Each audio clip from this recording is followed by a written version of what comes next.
Solomon அருமையான ஒரு ஜெபத்தை ஏறெடுக்கிறார். அந்த அருமையான ஜெபத்தில் அவர் சொல்ல வருகிறார், என்னை நான் என்ன பண்ணிவிட முடியாது, நடத்திவிட முடியாது. ஏன் என்னை நடத்திவிட முடியாது? மனிதன் முகத்தை பார்க்கிறான், கர்த்தரோ இருதயத்தை பார்க்கிறார்.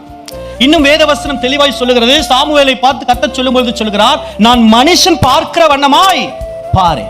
அப்படின்னா மனிதனுடைய சுபாவம் என்ன? ஒருவனுடைய முகத்தை பார்த்து, ஒருவனுடைய அறிவை பார்த்து, ஒருவனுடைய தாளந்த திறமைகளை பார்த்து அவன் அவர்களுக்கான ஒரு ஆலோசனை சொல்லக்கூடியவனாய் இருக்கிறான். ஆகவேதான் மனுஷனுடைய ஆலோசனைகள் அது நிற்பது கிடையாது. ஆகவேதான் மனுஷனுடைய ஆலோசனைகள் வாய்ப்பது கிடையாது.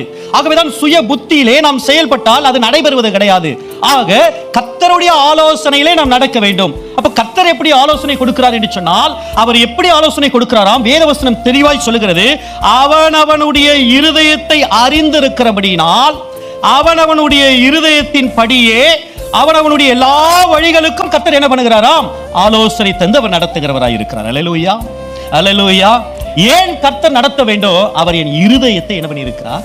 அறிந்திருக்கிறார். நீர் மனுபுத்திரரின் இருதயத்தை அறிந்தவரானதால் நீர் அவனவன் இருதயத்தை அறிந்திருக்கிறபடியே ஒவ்வொருத்தருடைய இருதயத்தையும் கர்த்தர் அறிந்திருக்கிறார். ஆகவேதான் சொல்லுகிறார், இருதயமானது மகா கிறுக்குள்ளதும் கேடுள்ளதுமா இருக்கிறது. இருதயம் ரொம்ப முக்கியம். ஆண்டவர் ஒரு மனுஷனை பார்க்கும்போது அவனுடைய தோற்றத்தையோ அழகையோ அல்ல, அவனுடைய இருதயத்தை பார்த்து, அவனுடைய இருதயத்தில் அவன் என்ன சிந்திக்கிறான் என்பதை பார்த்து, அவனுடைய இருதயத்தில் அவன் எப்படிப்பட்ட எண்ணங்கள் உள்ளவனாய் இருக்கிறான் என்பதை பார்த்து அதை சரி செய்து தேவனுக்கேற்ற ஒரு இருதயமாக, தேவனுடைய இருதயமாக மாற்றி அவன் வாழ்க்கைக்கு ஏற்ற தக்க ஆலோசனையை தந்து நடத்துகிறதான ஒரு நல்ல கர்த்தராய் இருக்கிறார். அல்லேலூயா. நான் ஊழியக்காரன் என்று சொன்னால் எனக்கு ஒரு வழி உண்டு. கர்த்தருடைய பிள்ளைகள் ஒவ்வொருத்தருக்கும் கர்த்தர் வைத்திருக்கிற ஒவ்வொரு வழிகள் உண்டு.